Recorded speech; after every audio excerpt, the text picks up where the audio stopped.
All right, let's do this. Good morning. Good morning. Sally, Joyce, are you ready? Joyce. Just kidding. I like that. That's fun. I like this microphone. That's so fun. Like one time a month I actually get up here and get to do this. Most of the time everyone's like, go do a spreadsheet. You don't need to help us. Well, welcome back. Happy New Year. We want to thank women's basketball and men's basketball for their wins so far this year, right? So those were our presents for the new year. So thank you for doing that. And the men, huge win on the road. And they're on the road again tonight. So make sure you all check that out. Let's see. Again, my name's Deborah Boughton for those folks out there in the World Wide Web that don't know who I am. Ralph Tompkins, hello. Okay, well, this is the first snowbird episode as well, because people are now doing that whole Florida thing. So really appreciate everybody being here. Also, really appreciate Melissa Dawson, our administrator. She oversees our academics, which is a really, really tough job. Also volleyball and also track and field cross country. So thank you, ma'am, for being here, supporting this. Super special. So I want to go through a couple things that are coming up before we bring up the real stars of the show. Super really fun event. It's going to come up on February 16th. We're going to bring back some former student athletes that competed here from 1961 to 1981. Women, female student athletes. Why that's significant is because during those couple of decades, we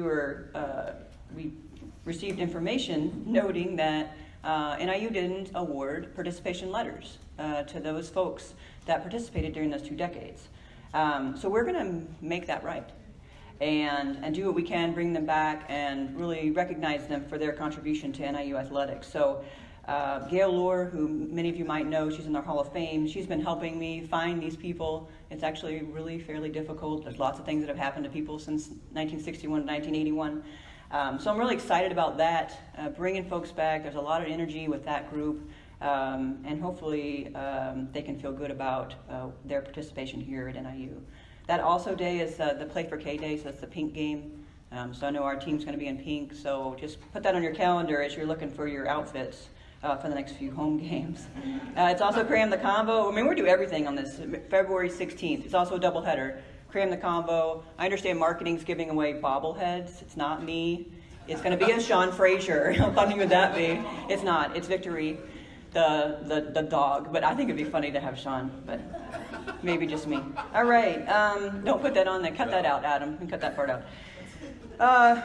So the last couple of games we've had on New Year's Eve, that was fun.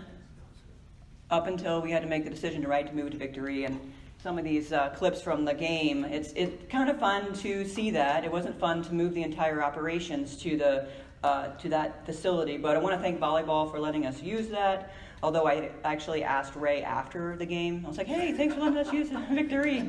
He was like, oh, well, I'd known. If I'd known, I would have cleaned it up a little bit. So that's fine. But really, thanks for your understanding there. Super great fan support, just saying, okay, let's move the game. And I thought the energy was great, so really appreciate that. And I know Coach will talk about that game here in a minute. Just a few other things. Courtside, I know we've talked about this before, and I know everyone loves their seats. We are selling single game courtside.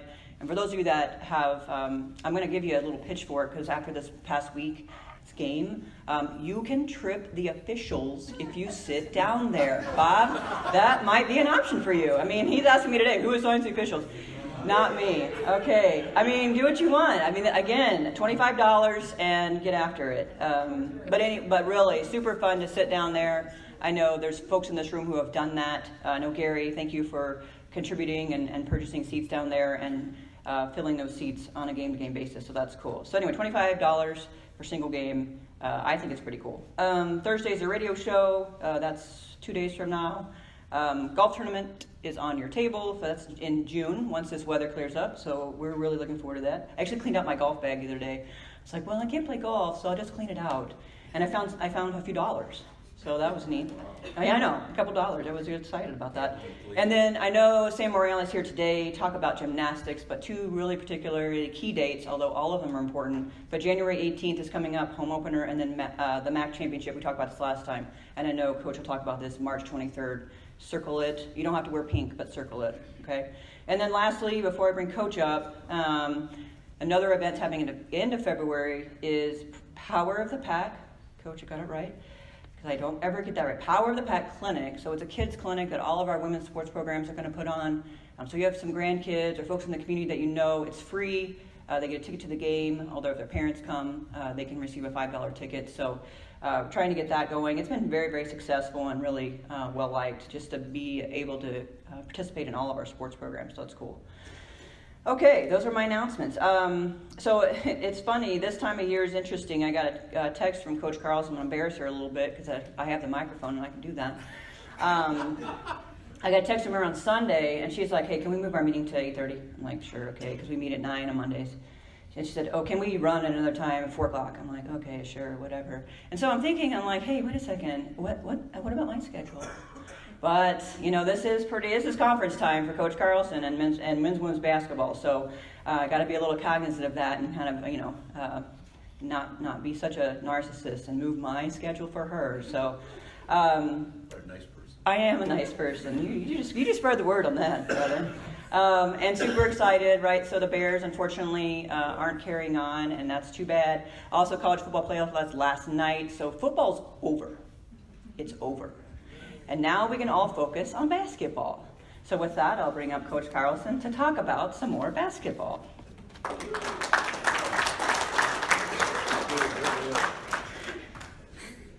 Good morning, everyone. As my voice sounds like that, then we know it's into conference season. I also want to thank the other head coaches for being here. I always thank Sut, and she's a steady contributor to this group and a great supporter of everything that we do within NIU athletics. And Sam is going to get an opportunity, to talk a little bit about gymnastics later. But the one thing that I love about Sam is that he also is somebody who is extremely supportive of everybody in the department. I mean, there's very few places that you don't see him if something's going on in the combo or on the field. And I love to be associated with people like that. I think that's good for all of us. A couple things before I talk about the last few games that we've played since the last time we got together. This is also the time that we get fall grade reports, which is always fun. And I am always proud to talk about the accomplishments of our student athletes in the classroom during the course of a semester. So we ended up with a 3.4 GPA. So they can play basketball and they can study and get good grades. So that's always a good combination. And four of our student athletes had perfect 4.0s. Allie Mae, Michaela Voigt, Abby Wolcott, and Nini Salmi all ended up with 4.0. So that's always something good to brag about. They look forward to starting class again on Monday. This time of year for a basketball player especially, I was reminded of it in the hallway yesterday. Somebody was walking down the hallway and they said, oh, Happy New Year. And sometimes you forget that it's only January 7th or 8th or whatever it is because we've been back on campus since the 26th. And we kind of feel like we have the place to ourselves a lot of times. We come in, we basically practice whenever we want. We're in the weight room. We watch film. We do a lot of things together during the course of the day because they're not in class. So from a basketball standpoint, it's great. We get a lot accomplished before they go back to class. But I, again, was reminded that that's not necessarily the case for everybody. So as the influx of students come back to campus on Monday, it's a little bit of a dose of reality that we have to share our space again, which is fine. Another couple notable things, and I thought about this because tonight, one of our incoming kids, Shelby Cochran, you heard me talk about her last time when I talked about our 2019 class. She will likely break the 2,000 point mark tonight. And for a high school kid to do that is pretty remarkable. And I was thinking about that after the last game when she had like 38, 10, and 9 or whatever, and it said she was 21 points short of hitting that 2,000 mark. So as much as I love scoring, and as much as I love when the ball goes in the basket, that always puts a smile on my face when I think about one of our incoming kids being so prolific at putting the ball in the basket. So that's kind of cool. Another fun thing that we did over the holiday is and I always look forward to this, we always have a team Christmas party at my place. And this year we had a cookie decorating contest per class. A couple of funny stories. In fact, oh, this is great. Courtney's here. I can tell this story. So all we do is give them the ingredients and say, I mean, there's directions on the back of any good package of cookies, but we don't necessarily help them. So you can definitely see who's ever been in the kitchen before and who has not, who could follow directions or even find the directions and who has not. So there's a stick of butter in every bowl that they have, and it's obviously supposed to go in the cookie mix. And Courtney's going to melt the butter in the microwave. Makes sense, right? But she's just going to put the stick of butter in the microwave. Like, not in a bowl, not in something. Now, listen, I'm going to be perfectly honest. I don't spend a ton of time in the kitchen, but I know enough to know that that is not going to work. So I was very happy to at least be there in a supervisory role to stop that from happening and hand her a bowl before she melted the butter in my microwave, and it went all over. As you can imagine, so our seniors, Courtney, Michaela, and Allie, they had their group. Who do you think was in charge of that group? Absolutely, Michaela. So Courtney knew that her job was really just to follow directions and do what Michaela told her to do, which she's very used to in the last 4 years. But they made the cookies like gingerbread men of all of everybody on the team with a MAC trophy, and it was very well put together. Good job, Court. Gabby's group, the sophomores, decided that they were going to make a gigantic cookie in the shape of a husky head. So, of course, they pulled it up on their phone, and they're rolling it all out on the counter. And I said, how are you guys going to get that on the pan? Well, they hadn't really thought about that. So they started over and made it on the pan. So, again, I was only giving them tidbits of information I thought might be helpful in the final product. But all in all, they did a great job, decorated them, and then we had plenty of cookies to eat, so they were able to take them home. But that was kind of fun at the Christmas party. Again, we try and do something a little bit different every time. And I think we have some pictures of that, so I'll have to share that with you at some point. All right, let's talk a little bit about basketball. So since we got together the last time, we've only played 4 games, only 4. So not a lot of basketball. You know, we don't play a lot during the course of the week, usually once or twice. But we have been at home that entire time. So we played Eastern Illinois, Chicago State, and Brown to finish out the non-conference. And again, all of those games kind of have a heartbeat of their own. The Eastern Illinois game, after being off for about 10 days, I think it was fairly evident in the first half that we were a little sluggish. It took a while to get going, and then coming out of the locker room at halftime, we have 30 points in the third quarter and kind of take care of business from there. Against an Eastern Illinois team that is a ton better than they have been the last couple of years. In fact, they won their OVC opener, I think, a week or so ago. So that was a great jump start again to being back after the holidays. And then, you know, let's be honest, Chicago State struggled a little bit, and they have in the last few years. But it doesn't change the fact that 114 points is a lot.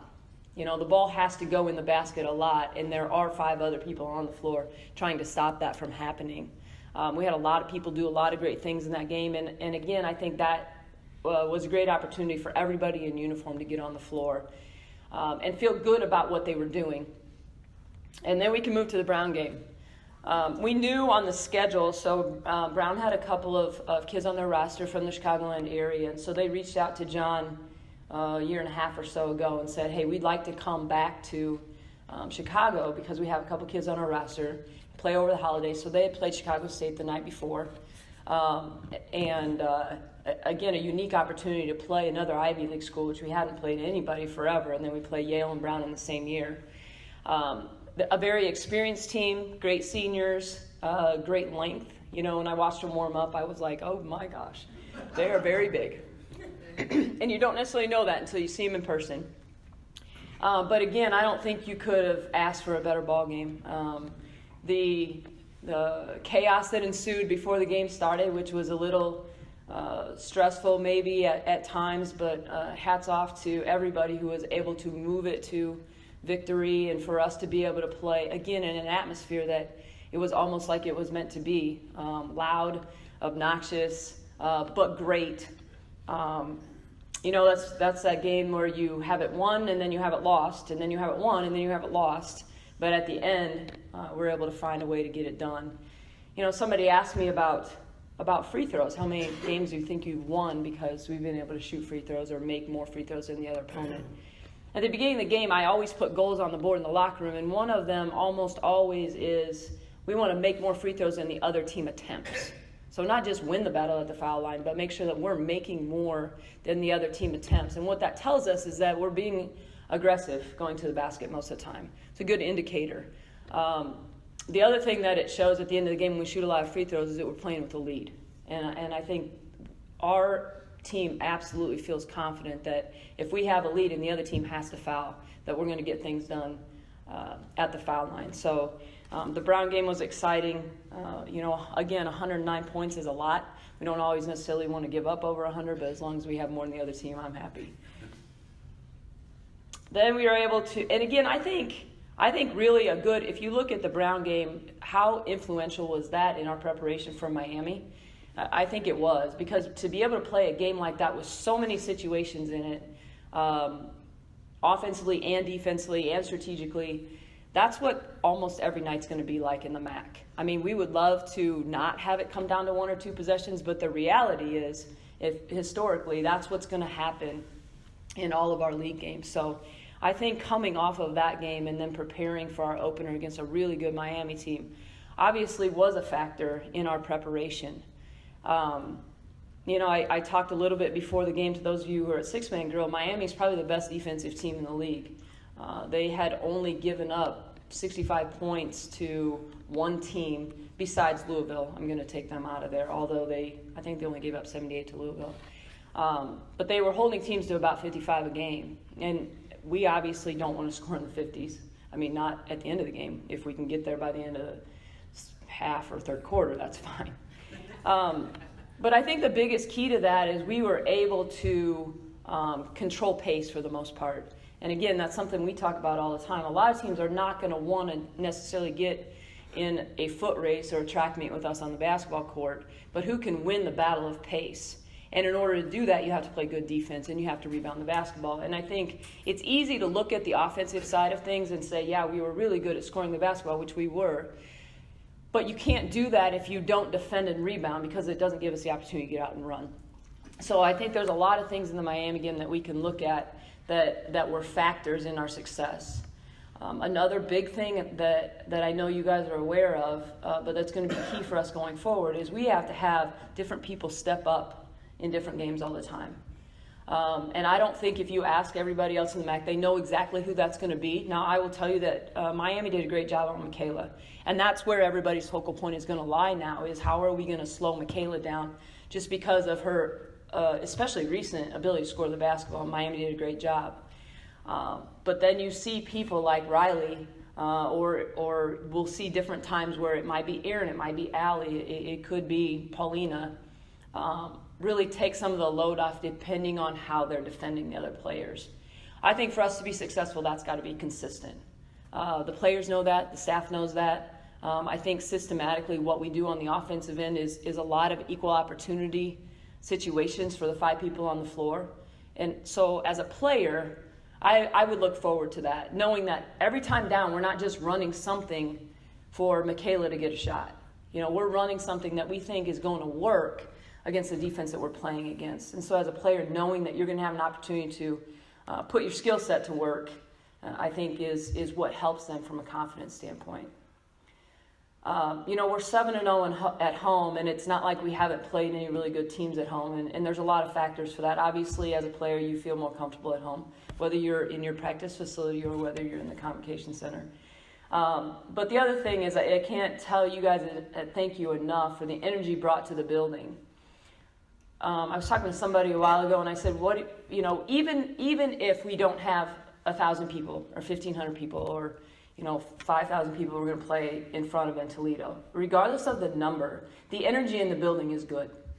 And I think that starts with the kids that we have on the bench and on the floor. I think this group is an energetic group. I think they are absolutely in it to win it for each other. And so I think that's where it starts. I think it starts on the floor. I think it permeates to our bench, and then from the bench it permeates to the crowd. And I think that's why the energy in the building is what it is. And again, mighty in numbers. And I thank you guys for being such a huge part of that. We continue to see that attendance grow. Even if it's not in leaps and bounds, we definitely continue to see it grow. And that's our responsibility to continue to try and put a good product on the floor. Obviously, everybody in the department's doing everything they can to promote the team. But as you guys continue to be really consistent in your support, people around the community see that, and they want to be a part of it. So we're going to stay diligent in what we do, and I know you will too. But being 7-0 at home is pretty special. We have a couple games coming up. Speaking of being 7-0 at home, and I won't jump too far ahead, but we will be tested on Saturday with that home record as we get an opportunity to host Central Michigan. Again, those of you who follow the MAC understand what Central Michigan means actually the last few years, but they were a Sweet 16 team last year. They have probably two of the best players in the league at the point in Presley Hudson, and at the post position, Raina Frost. Both have MAC records and Central records that are falling every time that they come out. But also, if you've listened to any of the kids' interviews during the course of the last 4 or 5 months, almost every single one of them says, this is the year that we can't wait to take down Central Michigan. Now, that will be a tall task, and we will be tested in every facet of the game to do that, but that's our next home game, and it will be exciting for sure. It's also a doubleheader with the men, so it'll be an opportunity to see a lot of good basketball. But before we get to Central, we're leaving this afternoon to go to Kent. Kent State, I think every coach will tell you, oh, there's great parity from top to bottom. But at the end of the day, sometimes they're lying to you in other leagues. I'm not lying to you when I talk about that in the MAC. I think every team in the MAC, as far as their non-conference schedule this year and record, is above 500. Everybody has really challenged themselves to play a good non-conference schedule. So every time out is going to be a battle. And absolutely on the road it's going to be like that because the road is never friendly. But this also is a team that's not scared of being on the road. We've played some really good basketball in other people's arenas. So we're looking forward to the challenge tomorrow night. Kent is really talented, but they're young, so we're hoping their freshmen play like freshmen for at least a portion of those 40 minutes. A couple of interesting league stats I'll share with you. And again, this is based on non-conference and then only one conference game, but it's not conference only. We are second in the MAC in scoring at 83 points a game. And again, if you look at the schedule that we've played, to be able to average 83 against some of the teams that we've played from a competition standpoint speaks a lot to the work that our kids have put in the offseason and as far as being efficient putting the ball in the basket. We lead the league in free throw percentage at 77%. We lead the league in defensive rebounds. We lead the league in fewest turnovers per game, and also number 3 in assist to turnover ratio. Right now, Michaela is at number 2 in the league in scoring, number 2 in the league in three-point field goal percentage, and tied for first in threes made per game, which is what you want your senior to do. Step on the floor and definitely be an integral part of what we're trying to do. Allie's number 4 in rebounding, and Gabby's actually number 1 in free throw percentage. So all of those things are fun to watch statistically just because they're going to be noted around the league as far as those particular individuals on the floor and what they do. I'd love to give the injury update. We are 9 strong, and we are steadily staying at 9 strong. Everybody continue to pray for good health, and what you see on the floor hopefully is what we will continue to have as the season goes on. I have no new injuries to report, except for a little car in the ditch, Tina concussion, but she'll be back soon. She'll be fine.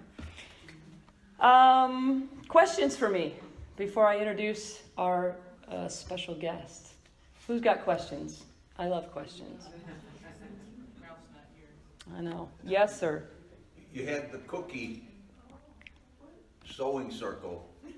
So is this unusual in the university level for the girls? I see the girls. They were at the Old Dominion wrestling meet. There were about 8 of them there. Of course, the boys were lined up on Saturday, the wrestlers, to get autographs from the girls too. But it looks like they're family type thing. Is this unusual atmosphere at this level? I think it's not necessarily unusual, but what we do isn't fake either. You know, it's a cultural thing. There's a lot of teams that will have a holiday party or do different things in the community. But the amount of time that they spend together and actually enjoy spending time together, I think is unique in a lot of different areas.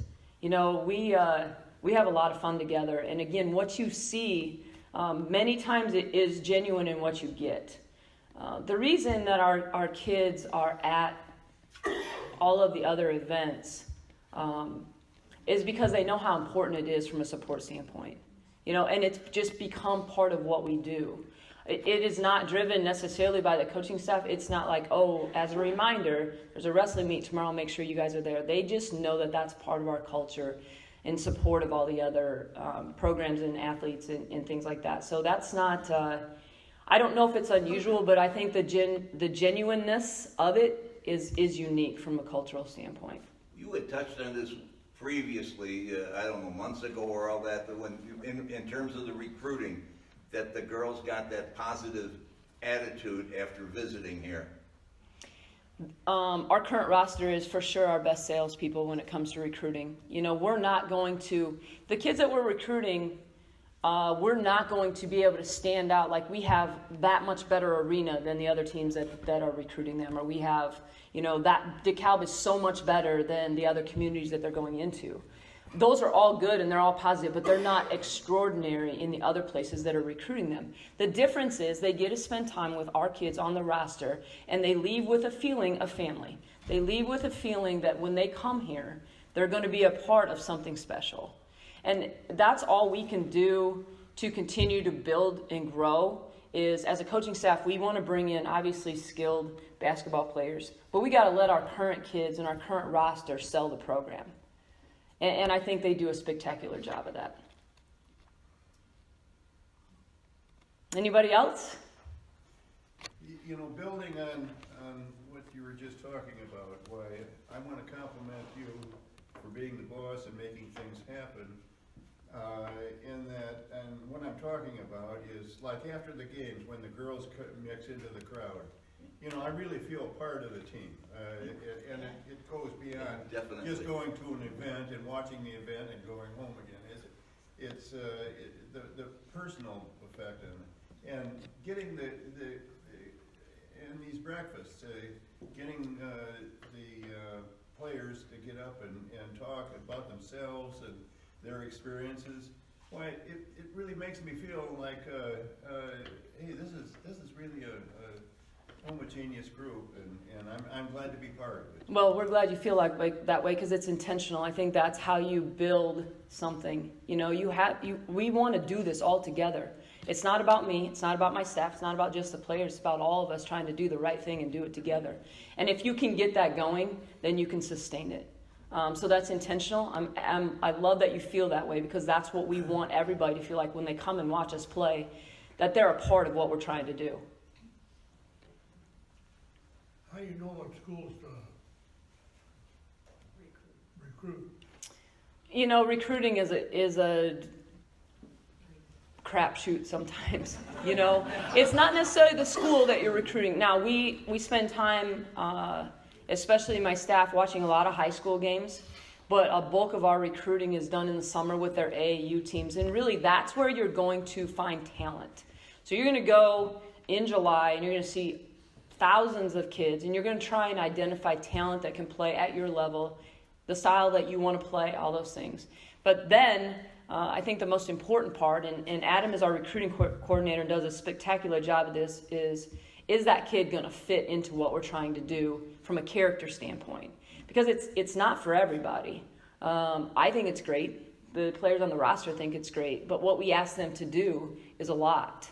And they have to love it for all the right reasons. And so the key to recruiting after you identify talent, I think, is that kid going to understand and fit into what we're trying to do here in all aspects. And if you get that right, then it can be pretty special.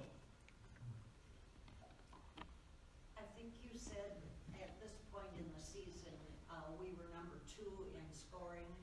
What team is number 1 Ohio right now is averaging about 1 more point a game than we are. Yeah, they are. Ohio. They take down the Bobcats. Anyone else? All right. Well, I get the pleasure of introducing one of our fabulous sophomore guards, Gabby Nikitinaite from England. I'm not going to steal a lot of her thunder. I know she's really excited about being here this morning because she loves public speaking. She can't wait to get in front of the microphone and tell you all about herself. She's got Courtney here for support, though, so that'll be good. You ready, Gab? All right, come on up.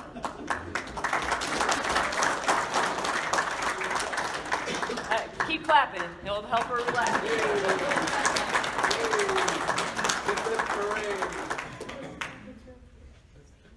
Hello. So I'm Gabby Nikitinaite. I'm a sophomore from London, England, but I was originally born in Lithuania, and the majority of my family still lives there. My grandparents, my cousins, my aunts and uncles. So it was just me and my parents that moved to England, and then later my little sister was born. There's a 10-year difference, so it was interesting learning to communicate with that 10-year difference, because I've always wanted a sibling that was closer to my age to be able to discuss, life things. My parents and my sister came over this past summer to help me move in to my new apartment off campus. I'm living with Aaron and Riley.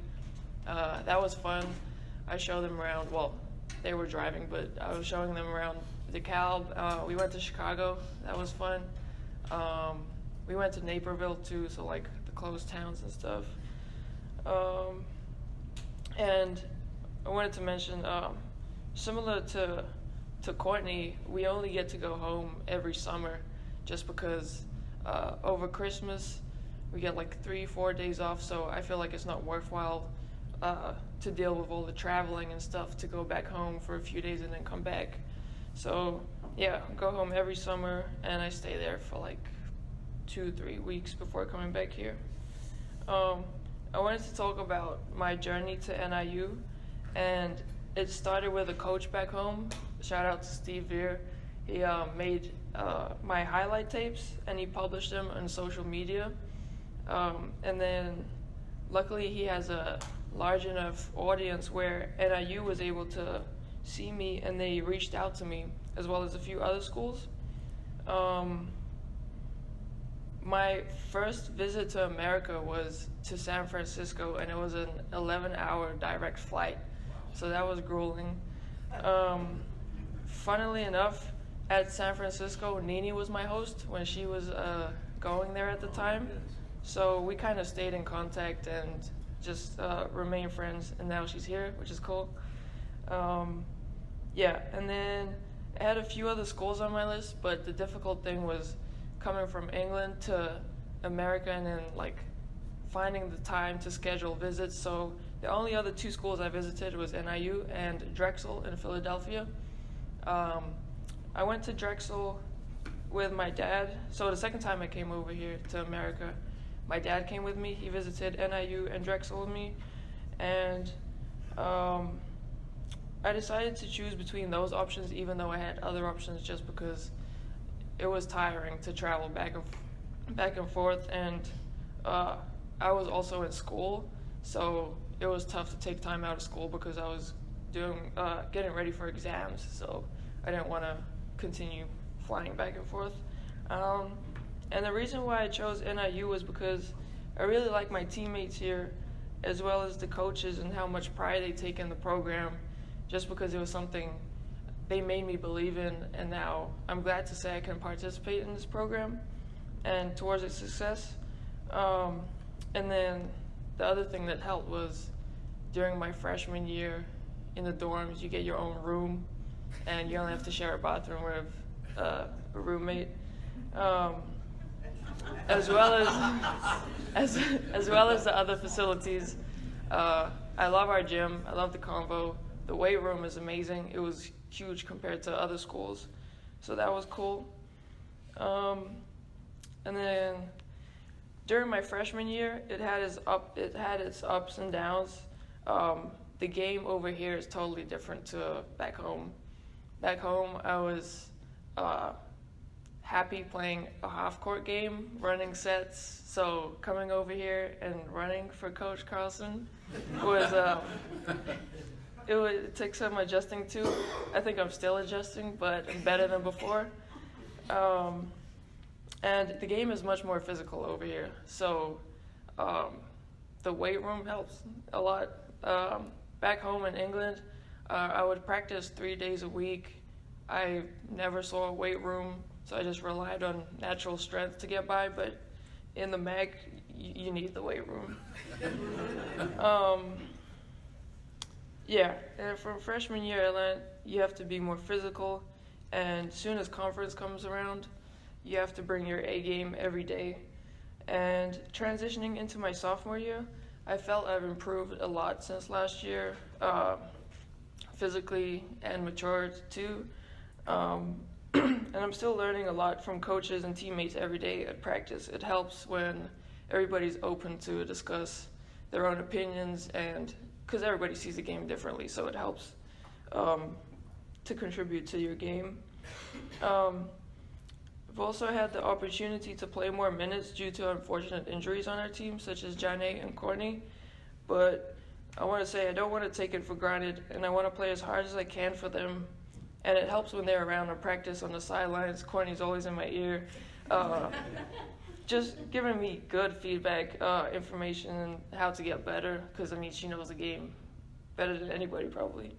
And I always appreciate that. I also still feel like I have a lot to prove in my sophomore year, because it's very early in the MAC season. And I'm taking everything day by day, listening to advice from coaches, especially Coach John. He's helped me a lot. And just to help me progress to the next level. Yeah, so I'm excited for conference. Thank you. Anybody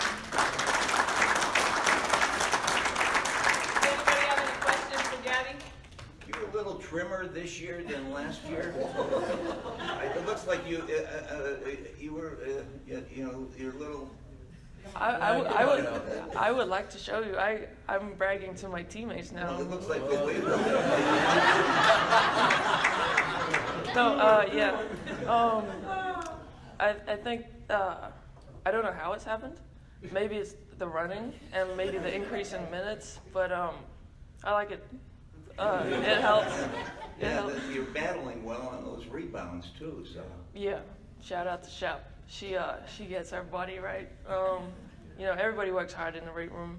Well, I've told you, you're deceptive. Your speed is deceptive. It looks like you're in slow motion, but you're there. But yeah, it works out. Gabby, what's your hometown like in England? What was the transition like from moving there? What age were you and all that? So, I moved to England when I was 3. So pretty much grew up there my whole life. I moved a lot when I was a kid. So I lived in East London, which is kind of like gritty, not nice area. And then out to the suburbs where my parents live now. And I like to say it's pretty much the same as the Cal. There's a lot more buildings. There's not much open space, no cornfields, but. So you got your own castle, or? No.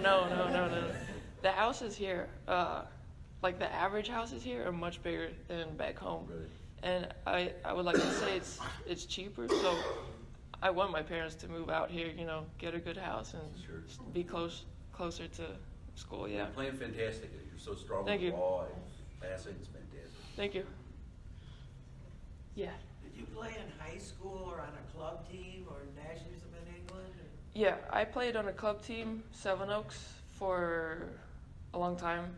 I was lucky enough that my coach trusted me to, at a young age, play in higher age groups. So I think that helped shape my game. And then with his coaching, I was able to get exposed to the national team. So I've played for England and Great Britain over summers in like European competitions. So we play against other European countries, and yeah.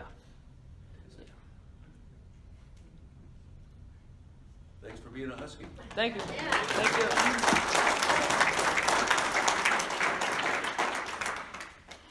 All right, our next guest, our gymnastics coach, Sam Morreale. 7th year, right, coach, as the head coach? But about a 8th? All right, 8th year, and a 30-plus year Husky through and through. Come on up, Sam.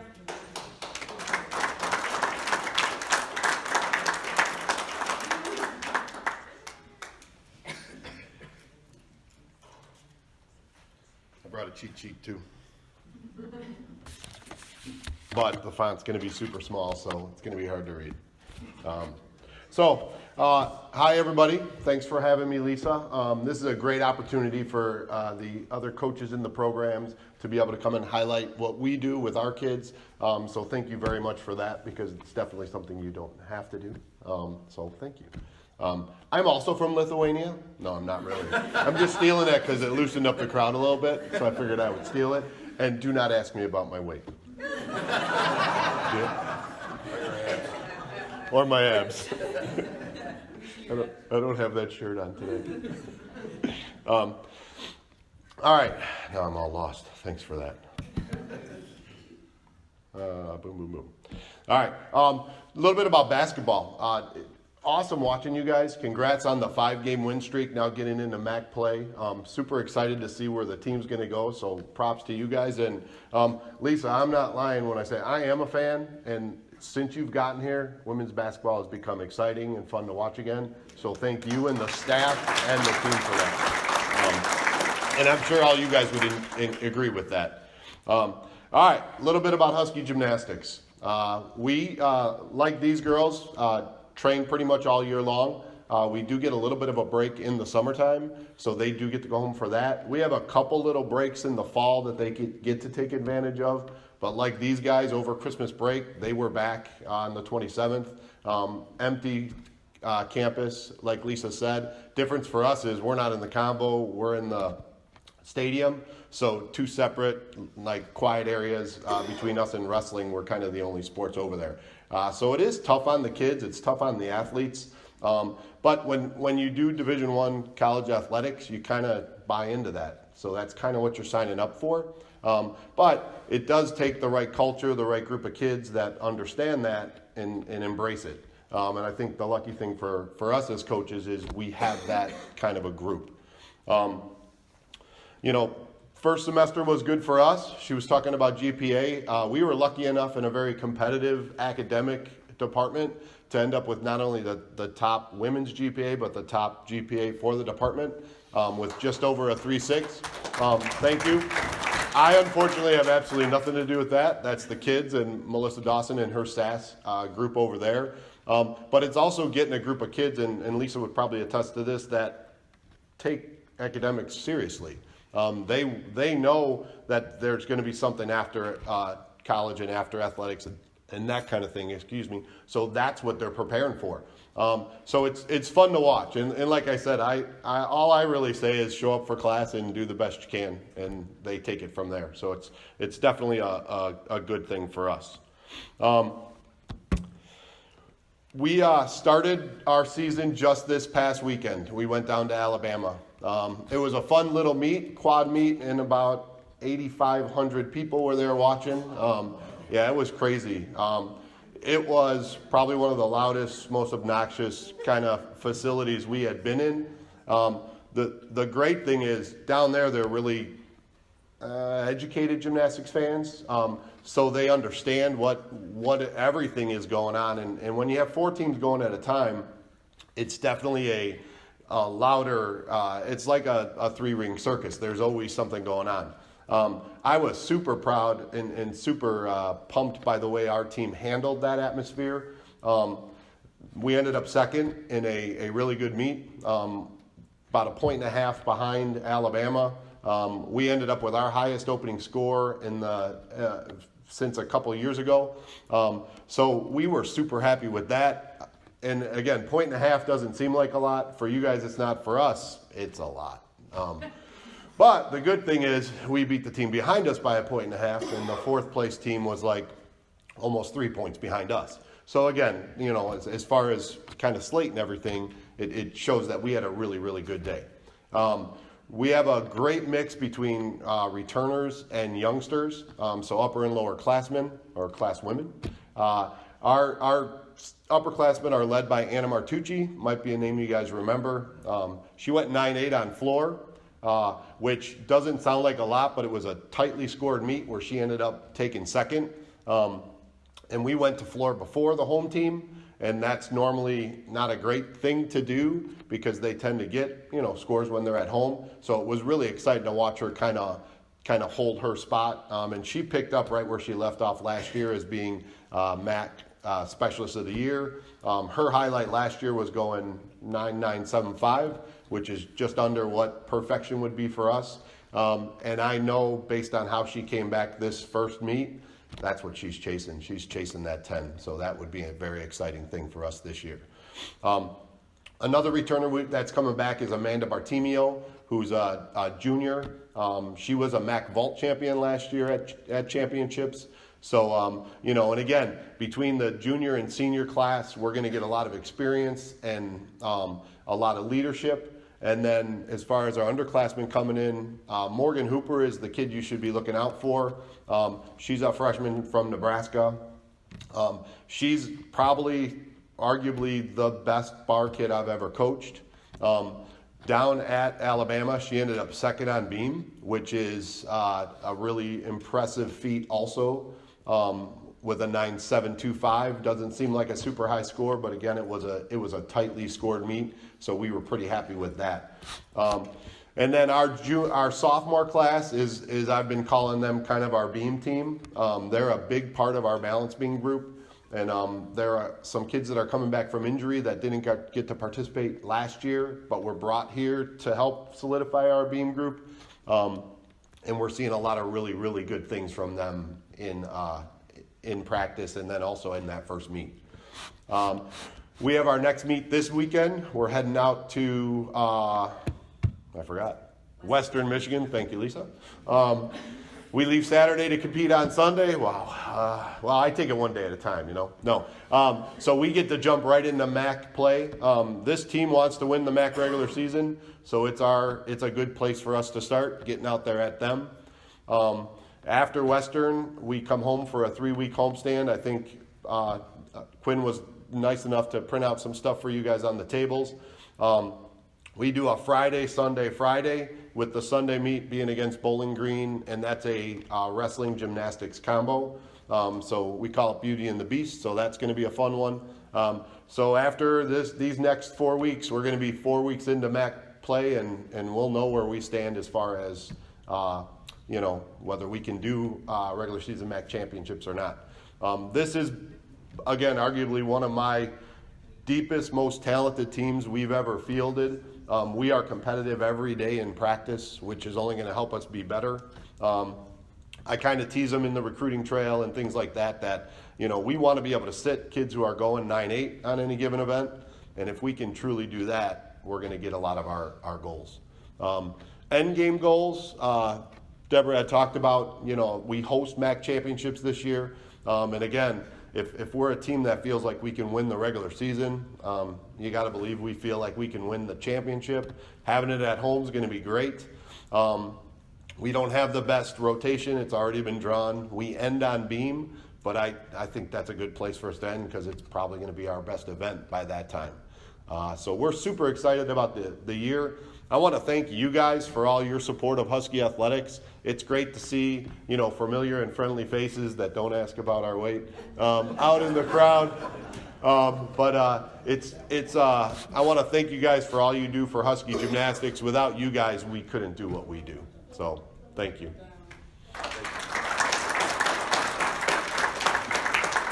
Any questions? What about the other freshmen? Tara Kaufmel is another one who's coming in. She's an athlete who really adds difficulty to floor, and that's where she's at right now. She's a floor vaulter for us. The great thing for us is we're deep.